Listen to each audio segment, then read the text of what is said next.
to you. You. Good morning. Good morning to you. Good morning.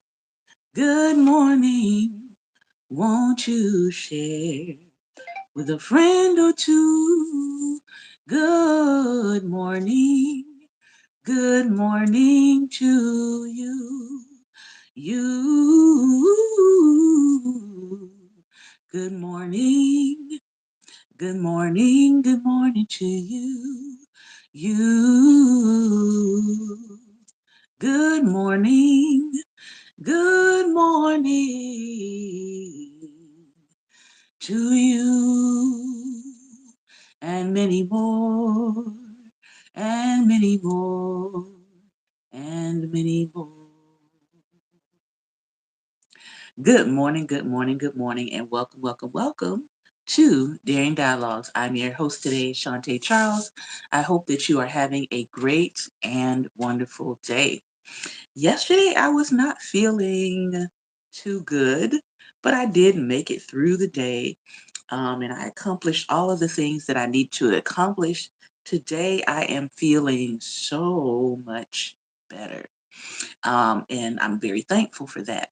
And I'm thankful that you are here. I am glad you are here. So if you've come to learn, if you've come to listen, if you're here, you've come to learn and you come to listen. And sometimes you feel free to dialogue. So you do not necessarily have to comment.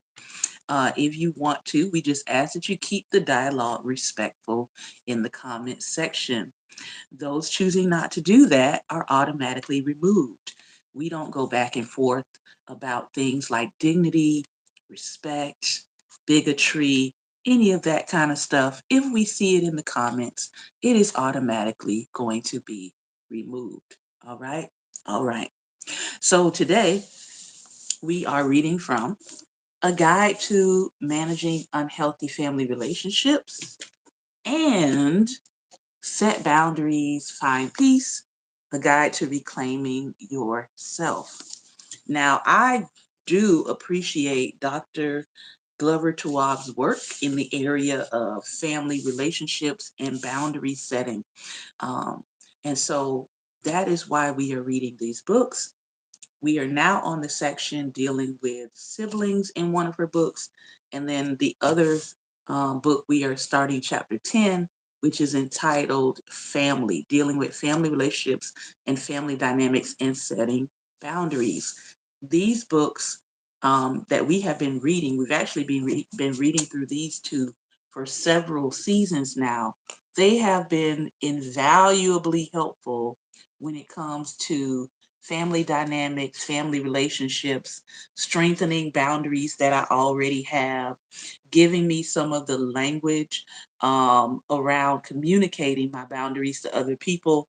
So I highly recommend these. If you feel like, I have a hard time setting boundaries, if you feel like I have a hard time finding the words to express my boundaries to others, I highly recommend these two works. If you find yourself, and I said, here we are, yet another holiday season that we're starting to go into, where people are going to be gathering with their family, maybe family members they haven't seen all year, or family members that they might have some tension with. I highly recommend that you pick this one up. This one is really dealing with the family relationships, and skip to the section on family, and read up and strengthen yourself, encourage yourself, get the tools and the strategies for managing relationships that might be dysfunctional, but that you are still connected to. She has some great tools here for you. All right, so let's hop into the first book, Drama Free, which is actually her second written book. We are in the chapter entitled Troubleshooting Relationships with Siblings. Right now, they're coming at it from the side of the parent. So if you are a parent today, but I'm also saying to myself that some of this can definitely apply if you come from a large family of siblings like I do. I have five brothers and one sister. We didn't all grow up together, but um, I think this still is a good message in terms of if you have multiple siblings or you have siblings that sometimes don't get along with each other. I think this is a good topic for today. So, the section we're reading from is a short section in this book, is entitled Choosing or Not Choosing Sides. It can be found on pages 164 and page 165 in the book if you have it. There are times when arguing siblings are harmful toward each other. For example, and this is again in the parent context, when one child is playing with a toy and the other child snatches the toy from them. In this situation, it's appropriate for a parent to say something. Even though the child won't always follow the request, it sends the message that certain behaviors are not acceptable. Figuring things out on their own is what prompted the children to fight over things in the first place. Children need to be reminded repeatedly of how to treat others, mainly when they're younger and struggle with empathy. With teenagers and grown children, it makes sense to work through solutions with them. Excuse me. As a parent, you don't have to get in the middle of disputes between adult children, but you also shouldn't condone behavior that you genuinely feel is unacceptable. It may be true that one sister or one sibling has less than the other, but no one should feel pressured or obligated to give something to anyone else. All right. The next section here is favoring one child over another. Mm, a lot of parents fall into this. She's going to give us a scenario here. Sierra saw her brother as the favorite child. Sylvester didn't choose this designation for himself, but he was given it by his parents for reasons outside of his control. Perhaps they treated him differently because he was the youngest, or he's male, or he's easier to get along with, or he reminds the mother or the father of themselves. It's uncomfortable for parents to face that they haven't been fair. So many will deny it when it takes place. It's appropriate for a parent to say something like this: You're right. We did things for your brother, or we financially helped your brother out when we were able to do so, but we didn't apply the same measures to you. I understand how frustrating it might be to see them being treated differently in that way. It isn't appropriate for a parent to say something like this: That was years ago. Be grateful for what you were given. You should get over it. Parents usually treat children differently, and it is okay to admit that. Everyone's needs and interests are different, so it's difficult to always be 100% fair or equal as a parent. But still, denying unfair treatment does not help the situation. It diminishes trust between you and your child, especially at the adult age. When parents are honest when they have unequal treatment applied, it can help the offended person feel more connected because of their truth and their honesty. Um, I know in many families, the unequal treatment does center around gender, or gender dynamics, often being told, well, you can't do this because you're a girl, or you can't do this because you are the younger person, right?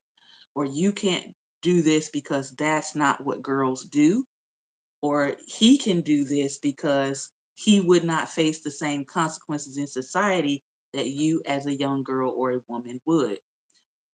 We still have parents that are raising their children in that dynamic, in the dynamic that because this is a largely patriarchal society, that I have to train you to fall in line with the patriarchy. But then we have other parents that are saying, this is what the world is. We're going to do something different. This is the world's systems. This is what we are primarily being led by. This is how the world currently works. But in my household, there's going to be equality. In my household, you're going to be treated equally. Why? Because we know that the world is already shaped that way. So why are we going to shape you to be something that conforms to an unfair or unjust world when we can just shape you to be the person that begins to break the unjust practices and patterns? So as a parent, that's something that you can decide and work through.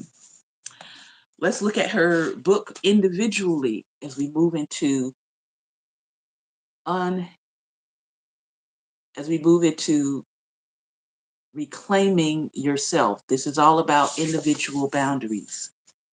Chapter 10 is family. And as we segue into this, I want to just say the last maybe 4 or 5 weeks now, probably a little bit longer than that, maybe a little bit longer than that, but around 5 weeks, I've been having the opportunity to be in community with some of my extended family in helping to care for an elder, to look out for them, to make sure that their needs are being taken care of, to bring them food, to, you know, help them move around and things of that nature. And I would say that the last few weeks have been like food to the soul. I can't really describe it, but being around my extended family, getting to know them better, hearing their stories, um, recognizing some of our family traits that go from generation to generation, some of our mannerisms and things of that nature, learning about some of my extended family's history right here in the state of Maryland. It has been food to the soul. And when you can get into a place where you are around your family, you're around parts of your family, and it's healthy interactions, and there's no bitterness, there's no anger, there's no animosity. It is just pure love. It truly is a gift. It truly is a gift. And so if you've had that all your life, bravo to you. I hope that you are cherishing it. I hope you are honoring those spaces. I hope you are honoring your elders. I hope you're taking time to sit at their feet and learn their stories and hear about their lives. And sometimes I was thinking to myself today, I said, sometimes we're looking for history outside of ourselves, or we're looking for some grand gesture that we try to pay people that's outside of our own family, to be honest with you. And what I'm finding and what I'm appreciating as I get older is there are powerful stories right inside of my family that need to be told and heard. There are powerful histories inside of my family. There are powerful lessons to learn inside of my family. And I encourage people as we go into the holidays and also as we go into 2026, I encourage you to start exploring your family more. Start exploring your family history more. Start sitting down with your elders and talking to them about how they were living in the 20s, in the 30s, in the 40s. Go ahead and allow yourself to be immersed in their stories. And most importantly, make sure you're writing them down, make sure you're recording them, make sure you're archiving, because you have a history outside of world history. You have a family history that some of you have yet to really dig into and explore and understand how rich your own family history is. So I encourage you to do that. Now, let's hop into this chapter. Tough love is creating and keeping healthy boundaries. Chapter 10, page 171 in this book. Synopsis. James was tired of being in the middle of disputes between his mother, Deborah and his wife, Tiffany. All he wanted was for the two of them to get along. Tiffany was always complaining about his mother, and his mother was always complaining to him about how she felt hurt by Tiffany. James tried to manage both of them by listening but not picking a side. Tiffany hated that James wouldn't put his mother in her place. He allowed his mother to act like a partner in their marriage. Every decision the couple made was run past Deborah first. James did a horrible job of hiding the fact that his mother's advice persuaded his opinion. He adored her, and from his point of view, Deborah was smart, successful, reliable, and offered great advice. Tiffany, on the other hand, saw Deborah as manipulative, overbearing, and passive aggressive. Tiffany had always dreamed of having a mother in law who would be like a second mother to her. But from the first moment she met Deborah, 7 months into dating James, Deborah made it clear that she was the leading lady in her son's life. James looked to his mother to help pay for their wedding and the down payment on their house, and he asked for her input on many big and small financial decisions. In their 5 years of marriage and 2 years of dating, Tiffany tried to deal with Deborah by asking James to handle it, but he never put his foot down. His mother always got whatever she wanted. Tiffany was starting to resent her husband for not standing up to his mom. As a result of that resentment, she began to withdraw, missing family events and retreating to her room when Deborah dropped by. Now that James and Tiffany were thinking of starting a family, she wanted her husband to finally begin setting boundaries with his mother. Eventually, Tiffany and James decided to seek therapy to discuss how Deborah was impacting their marriage. The first few sessions were intense, as Tiffany presented issues from the past with Deborah and James defended his mother's honor. At the third session, I made the declaration: perhaps we should focus on just the needs of the two people present. That declaration helped us most of the time, but occasionally Deborah still entered the room as a third but invisible force. When this happened, I encouraged James and Tiffany to consider the impact of a person who was not physically present, but always emotionally present in their marriage. They noted that most of their disputes were due to Deborah, not to anything they were doing directly to each other. In our time together, we spoke about the importance of maintaining the integrity of the relationship by not oversharing with others. The couple created boundaries around what topics they like to keep between themselves, when they like to share certain information with others, and how they would talk about their marriage to other people. At first, this was hard for James because he was used to sharing everything with his mother. In the beginning, he gave in to Deborah as she demanded more information in order to push her agenda and undermine the marriage. She seemed to know exactly what to say to get James to comply.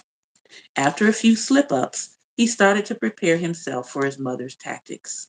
Over time, he became firm in his expectations. While James was learning to implement boundaries consistently, I worked with Tiffany on using motivating language to support her husband as he shifted his relationship with his mother. He struggled with establishing himself as an adult with Deborah. She had drilled into him that she knew best and wanted the best for him, and he feared that setting boundaries would push her away. He hadn't considered that he could set them with his mother while maintaining their closeness and simultaneously alleviating the issues in his marriage and the wedge between Tiffany and Deborah. His mother wanted the best for James, but perhaps the best for him was having boundaries with her.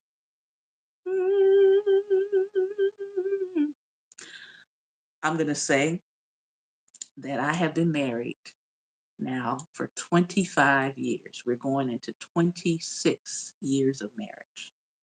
And I want to give my mother in love her flowers openly.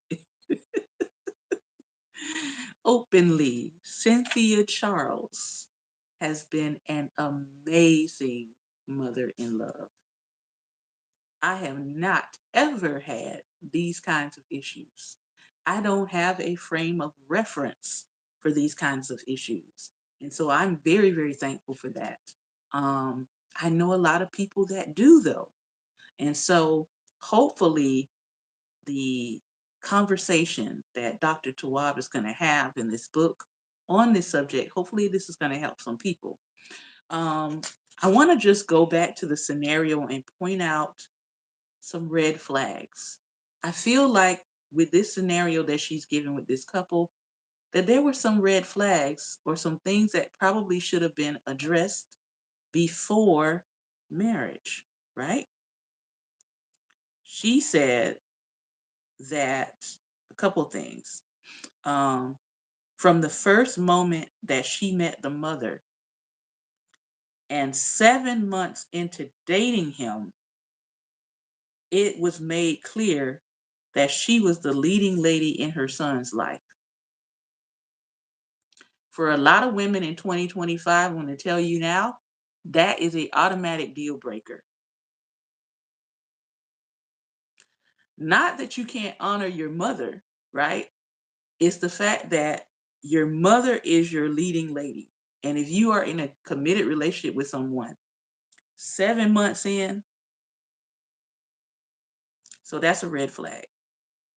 Second red flag, depending on his mother, knowing this about her, depending on his mother to pay for their wedding and put the down payment on their house. Well, now, yes, she's going to be invested in your marriage because you've now made her a financial investor and partner in your marriage with your financial decisions that you have made. This is another red flag. 5 years of the marriage, 2 years of the dating. So now we've had 7 years of her dealing with a parent that has been invested financially into the marriage from the get-go, helped you with your down payment on your home, right? You saw how it was in dating. Now you're in 7 years, and this is still an issue. This is oftentimes why I tell people sometimes when I look up and I see couples and they're saying, oh, we want to have this intimate wedding. We're not inviting anybody. We're going to elope, or we're just going to have a wedding with just us two. I want you to understand that you're still connecting your lives to an extended family. Unless that person is an orphan, or unless that person, all of their siblings or relatives or whatever are deceased, who you marry, understand that you're still connecting yourself to their extended family line. And some people try to delude themselves that they don't ever have to deal with the person's family. They think they're only just going to be dealing with the person. And that is, in many cases, just not realistic thinking. Um, and so if she saw this was a problem at the onset, it should have been something that she addressed at the onset rather than just letting it play out and sort of being observant in the background. That's kind of what I get from this scenario. You might see something different in this, but this is what I see. Um, and so starting to resent your husband for not standing up to his mother 5 years into the marriage is problematic to me, because you saw he wasn't standing up when you dated him. I'm just saying. Um, as a counselor, she brings out a very important point about considering the impact of a person who is not physically present, but always emotionally present in the marriage. I want people who are married, I want you to think about that, because that was some good wisdom there. Who is emotionally present in your marriage? Is it you and your partner?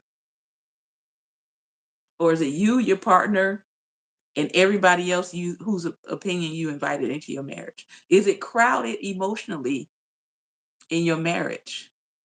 Do you need to remove other people's emotional presence in your marriage?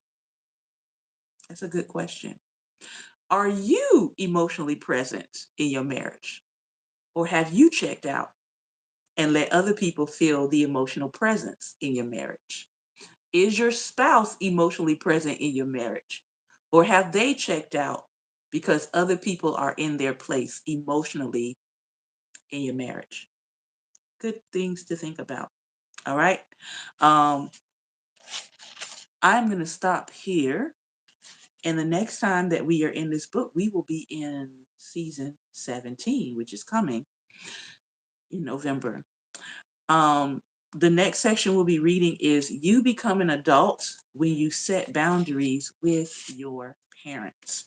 Again, I encourage you to grab this book for yourself. We are about two-thirds the way through completing it, but it has been a very timely book.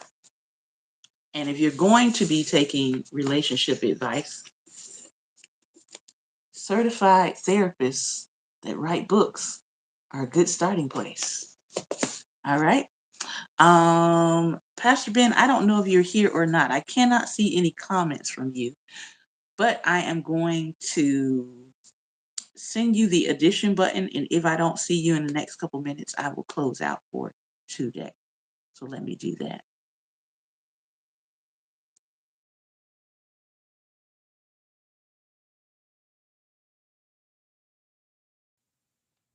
Oh, there are the messages. Okay.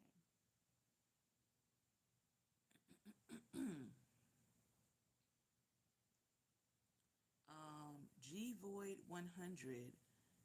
Good morning. I see some messages there. I'm not sure if you can even do that, but if you did, thanks. We are currently not a monetized channel, but if you would like to send something, you can always do it through Cash App, $Life Nation. All right, good morning. Good morning. How are you today? I can see you, but I can't hear you just yet. I can see you and I can hear you. Okay, now I got both. How are you doing today? I'm fine. I want to leave plenty of time for us to chop it up today. Okay, I've experienced both ends of that mother, the one Okay. mother-in-law rather. Okay. My first marriage, yeah, I dealt with some issues with that one. Okay. You know, the one that thought she was supposed to control everything. Mm. Yeah. And the second one was kind of worked in my favor. Worked in your favor. I take it. Uh huh. Yeah, I take that. I take that. Kind of worked in my favor. Because she was somebody that I could actually talk to concerning some things. And she was that place I can go when I needed to get away from home for a few minutes. Gotcha. And she would get a phone call.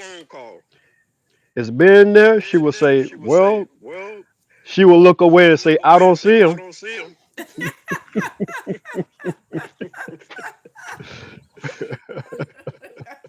What? That's what I'm saying. It kind of worked in my favor. But yeah, so but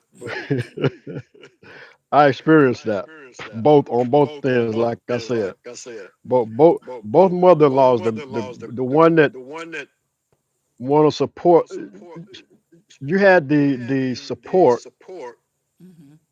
all the way through Mm-hmm. without the interference. Got you.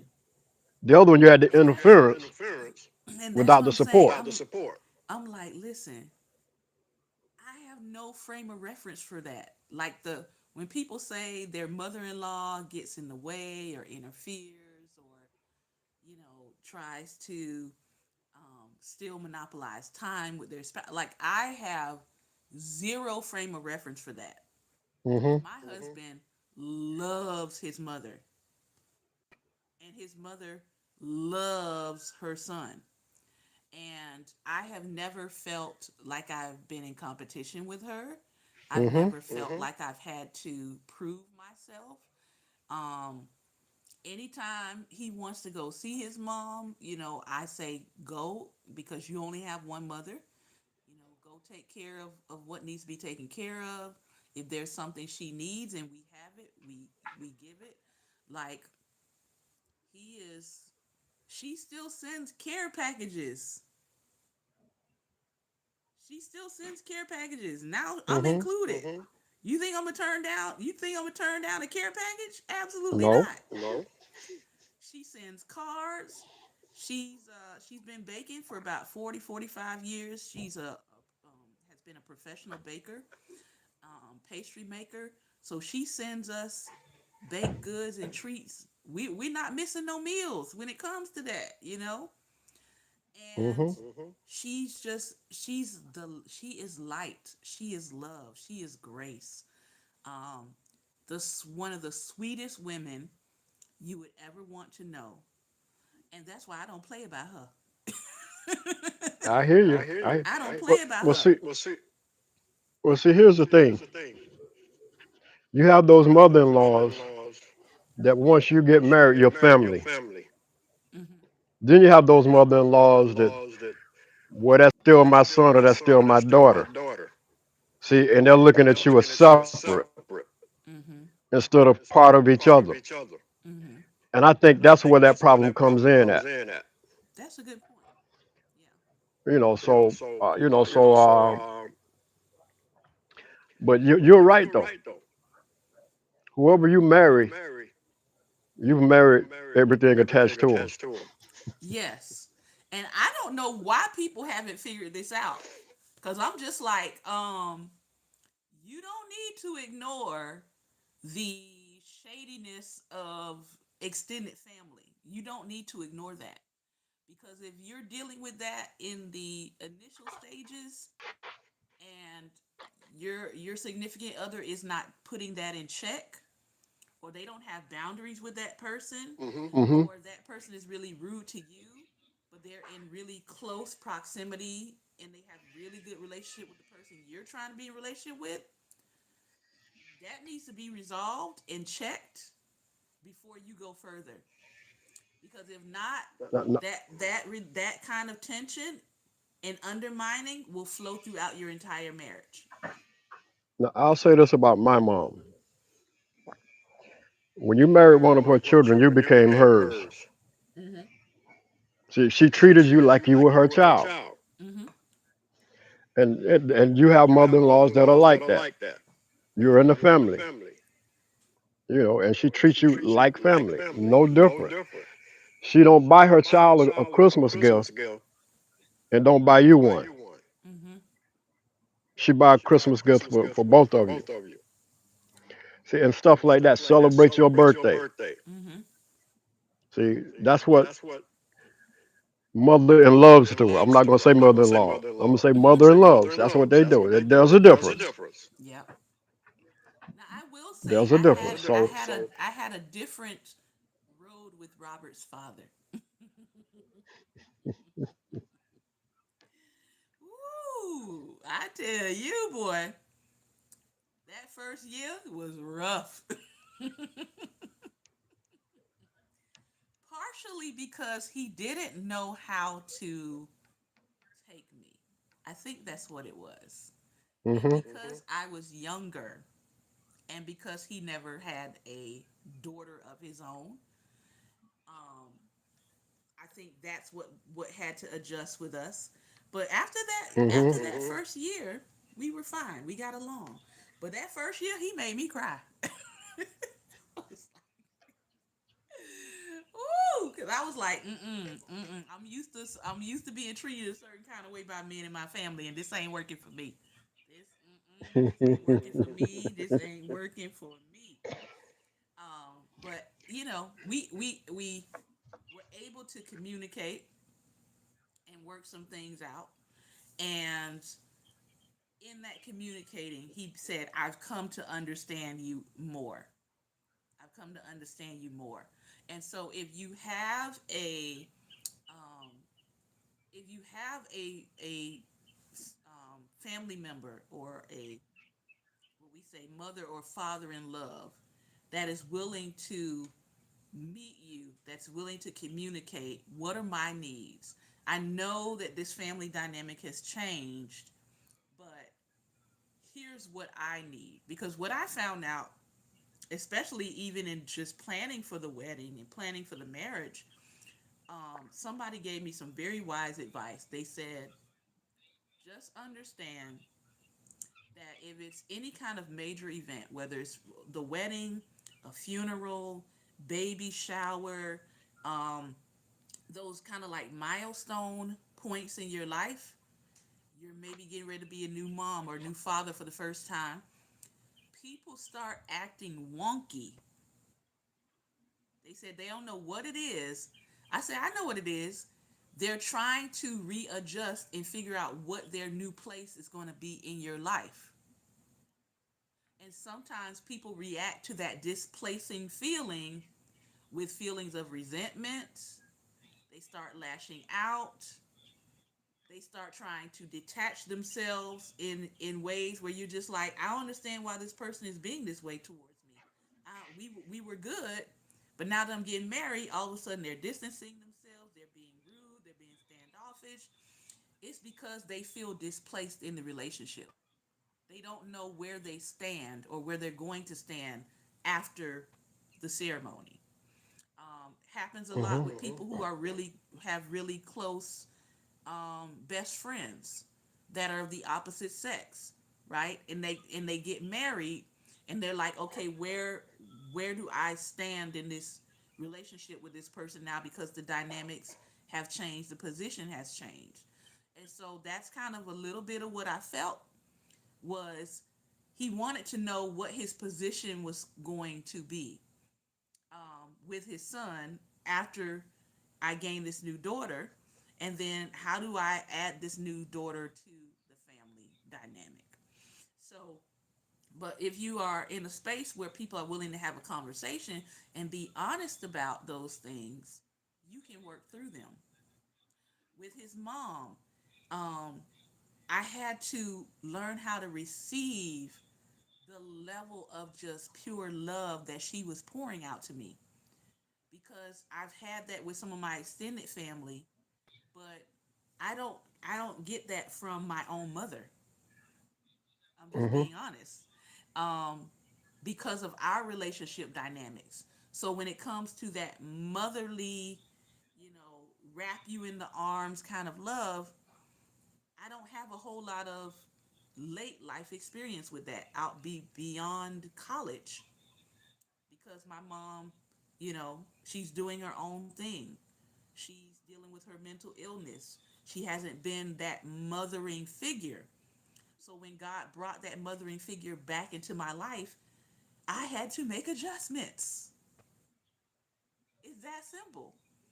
And I had to express that to her and to my husband to say, I really am thankful. I really am grateful for the maternal side of you, the mothering side of you that you are showing to me. But it's going to take me some time to adjust because I ain't had it. Mhm. And it's not that I don't want to receive it, it's that I need to get used to receiving it. And it's nothing to do Mhm. with you. It's nothing against you. It's nothing that you're doing wrong, right? And so being honest and being transparent with people, letting them know where you're coming from, I think that is the most important part when you're talking about dynamics for your marriage and your relationship. Mhm.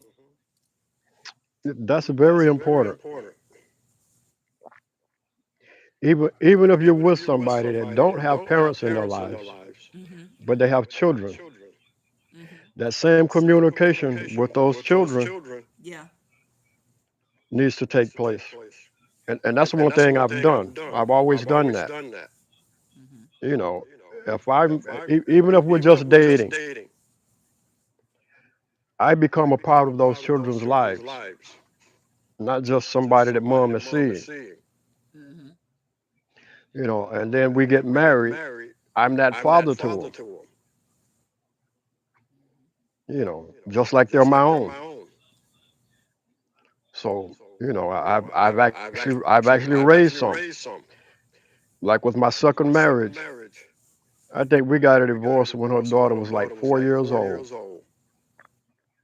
and I still helped raise that girl through college, through adulthood, through children. Mm-hmm. I've been there for her, and every now and then Mm-hmm. she'll contact me and speak on that, how I was always there for her, Mm-hmm. and how she appreciates it. Mm-hmm. Yeah. I mean, it's a stabilizing force in Hmm. people's lives, and my stabilizing force, which is I don't know, I people think it's abnormal, but I don't think it is. My stabilizing force in life when it comes to men was my uncles. They were my stabilizing force when my father was not around, or when my father was gone and working on cars, or when he and my mother were, having their disputes about whether he could visit me or see me or not, or any of that. They were my stabilizing force. They weren't like, oh well, and again, that extended family piece. Oh well, this is our brother's child, but since he's not married to her Hmm. mom, oh well, we don't have to care anything about her. I'm so glad that I can't even fathom that as a thought in a man's mind. Like, I can't. Some of these conversations I see on the internet blow me away. They do. Because I'm like, what are you even talking about? Hmm. Conversations like, um, you are, you'll feed your child, but because your wife has children from someone else, you won't feed those children because they're from someone else. I'm like, what? Don't get me started on that. Nah. But I'm just like, Well, well, I well, grew up with people who understood that family is family. hmm. There wasn't a disconnect. There wasn't a we're gonna feed this girl, this woman's children, and we're not gonna feed this woman's children. It's like they understood that children Hmm. had nothing to do with the dynamics of adults. So children, no matter whose womb they came out of, children should be treated with kindness, with dignity. Hmm. So I never felt, because my parents never married, I never felt a disconnect from my uncles at all. It was like having six or seven more fathers. They were there. They were protectors. They showed me love. They showed me grace. They talked with me. They taught me things. They treated me like I was a princess. And so again, I can't fathom some of the conversations that men are having. And that's why I'm like, are you a man or are you not? Yeah, there is a difference. Because what I'm seeing don't say manhood. It ain't giving manhood to me. I'm just saying, it's not Hmm. giving manhood. I've seen what men do and what men look like in action. And so it's really hard for me to Hmm. wrap my head around some of these conversations and people having the audacity to call it manhood. Yeah, I was that fill-in type uncle, like what you had. My nieces and nephews, Mm-hmm. dad wasn't around. I stepped right in. I took even in college, nieces and nephews in college. I took many trips to Tallahassee Mm-hmm. for nieces and nephews at FAMU Mm-hmm. because their mom couldn't make it. Mm-hmm. I took those trips. I took off and I took those trips. I was a part of their lives as they were, before they got to college, from kids. You know, even now as adults with children, And I I'll still see say, them that way. and I'll say the same thing about my aunts. Um, I only had one aunt out of all the aunts I have. I only had one aunt one time offer a disparaging comment to me. Now, granted, that disparaging comment stayed with me and still stays with me, even though I have, reconciled our relationship. I never forgot that comment. But you know why I never forgot it? Because it was the only crazy, wild thing said to me.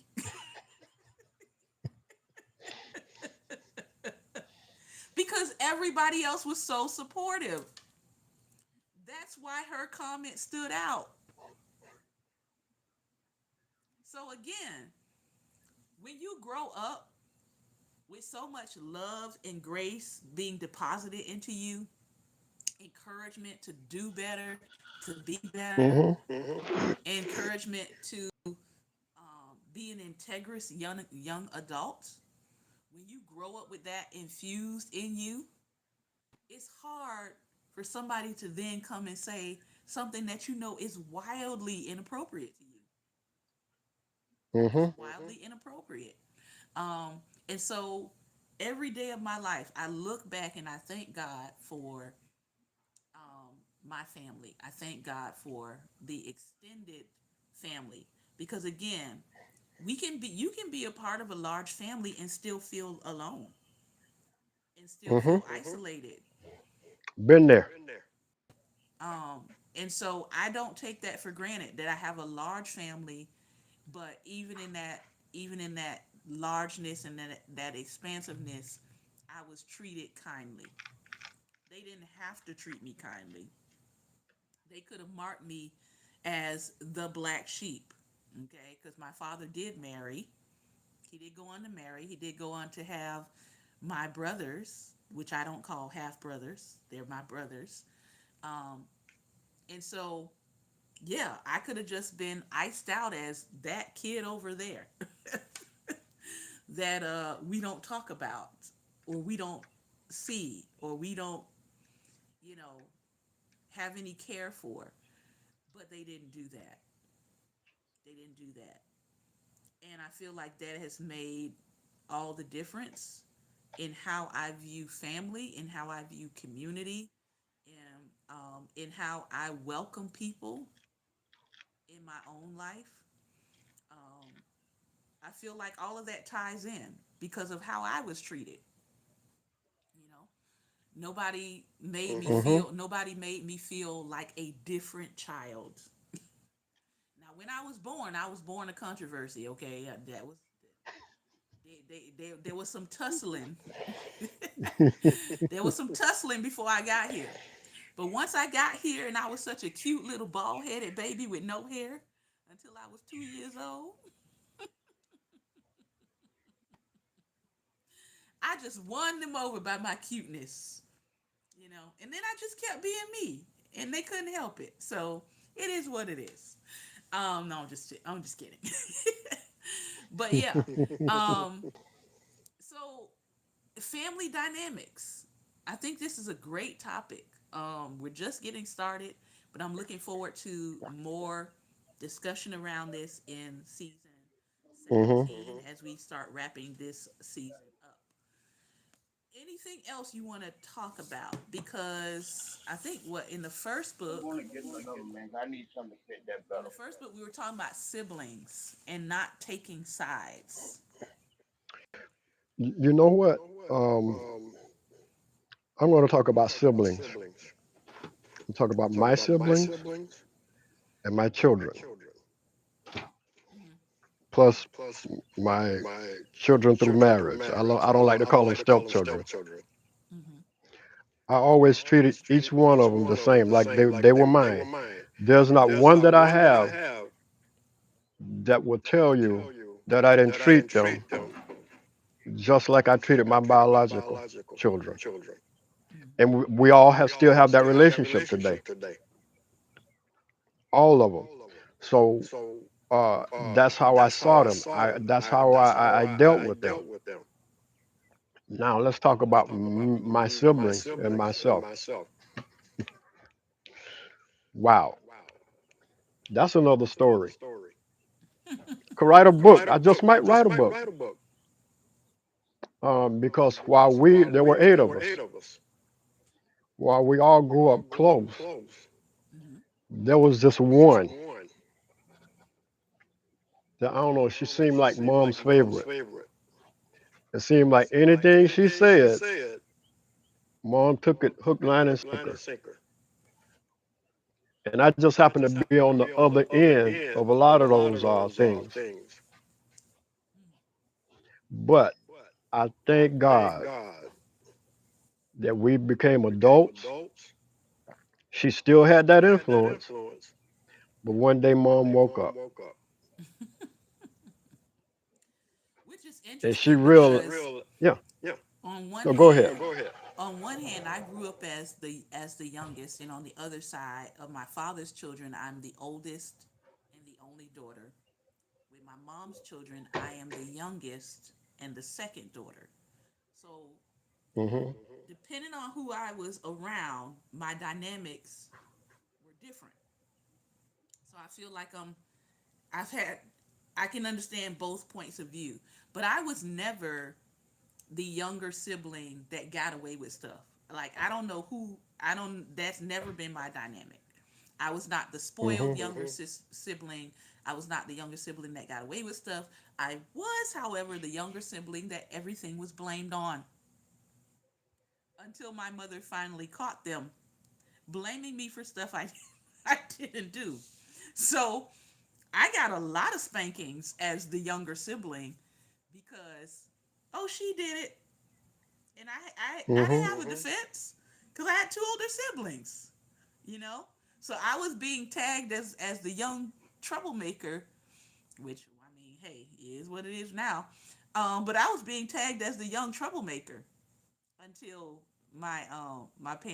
my mother caught on. Go ahead.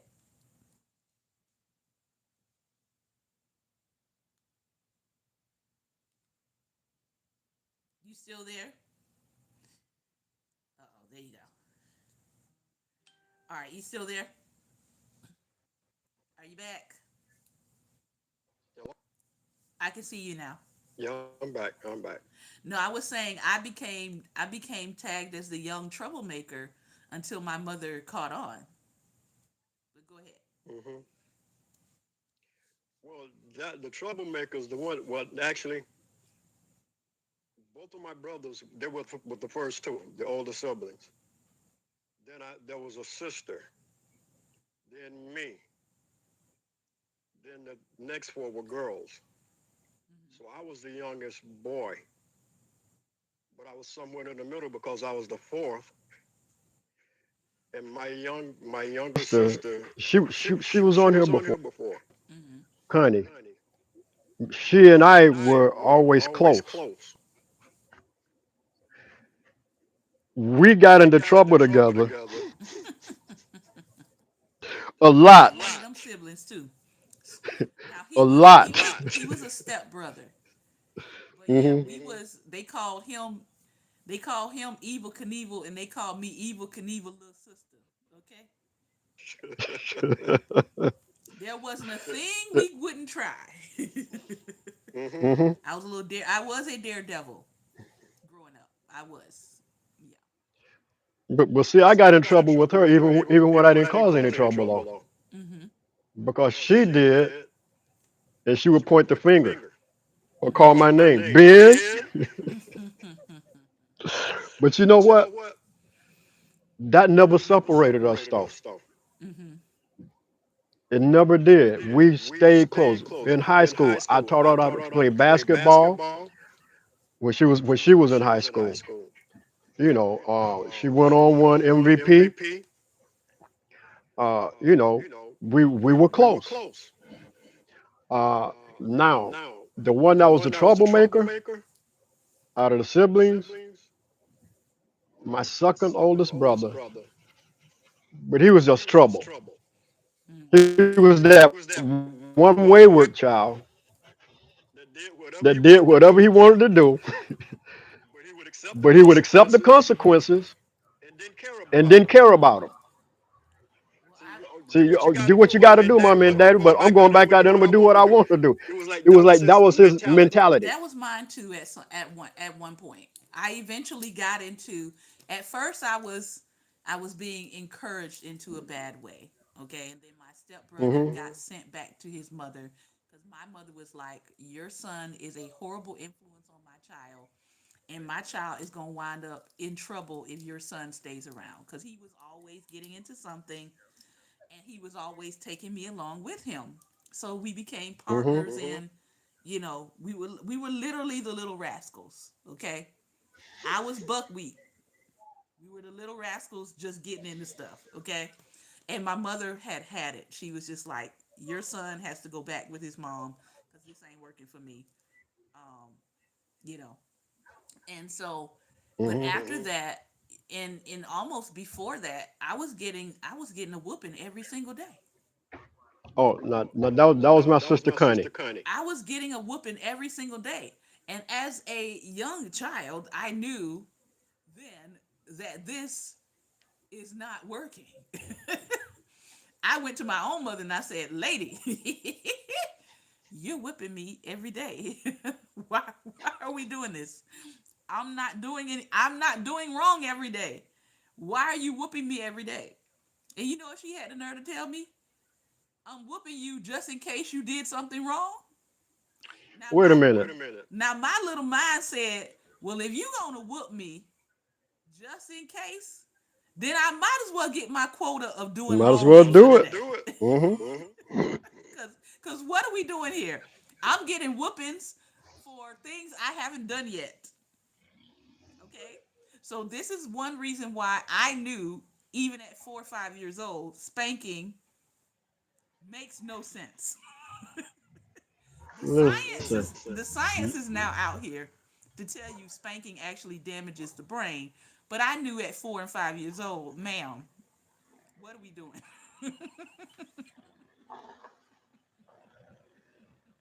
listen. Your mom and my mom must have read the same book on parenting. They did. They was all going by the same stuff. Um, and so eventually she realized, okay, this child is really gonna go do whatever she wants to do and just take the whooping. So she stopped. Okay? She stopped. And then I got tested, right? I got tested for gifted and talentedness. And then they just realized I just needed a different dynamic.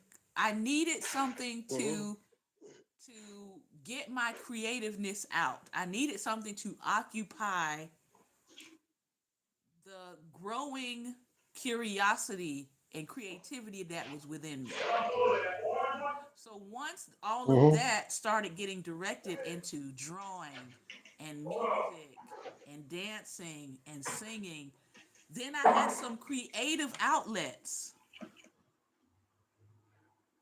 And when I hit those creative outlets, I didn't cause any more trouble until my senior year of high school. So you took a break. My mama was like, girl, you waited all the way to your senior year of high school to show back up as little evil Knievel Jr.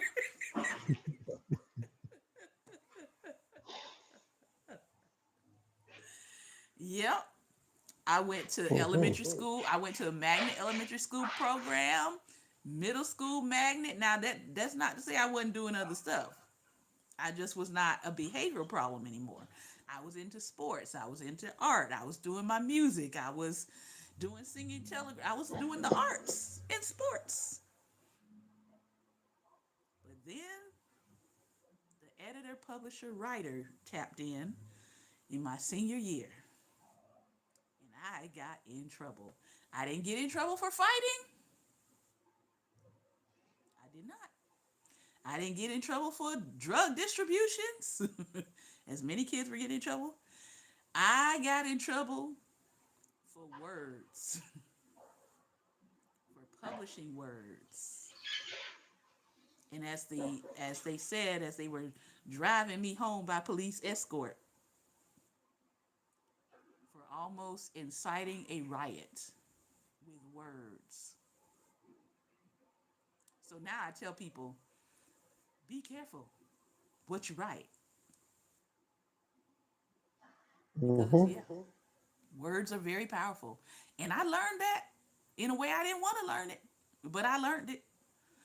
And so yeah, that was my story. Going You from know what? Evil Knievel Jr. at 4 We we to got senior high. we got an entire political party Mm-hmm. that hasn't learned that lesson. Nope. They're capitalizing off of it. They are Yeah. they are banking on their words and their Mm-hmm. images inciting people. Now Mm-hmm. I didn't understand, I was 17, 16, 17. Didn't understand the implications of what I was doing. I understand now how serious it was, but I didn't understand at the time. I was just like, I'm just collecting information. Mm-hmm. I'm just being a journalist. I'm just collecting information and data and publishing it. What could go wrong? What could go wrong? Yeah, a lot.